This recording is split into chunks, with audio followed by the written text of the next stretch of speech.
ته چې په موټر کې کښېنې هغه یتیم دی له یاده ونه وځي او هغه کونډه دی له یاده ونه وځي د هغې مور دی له یاده ونه وځي ځکه وایي سخت په دې خوابدي کېږي ملت هم خوابدي کېږي او د هغه چې بې پالنې پاتې سي نو الله هم خوابدي کېږي یتیمان مې چې لیدل په موټر کې تېرېدلې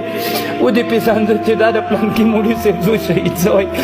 ورته راکښته شه په سر یې لاس تېر کړه الله پرې خوشحاله کېږي خیر د علماو مجاهدینو د یتیمانو په حق کې ډېر کوشش وکړئ چې هغه مو له یاده ونه وځي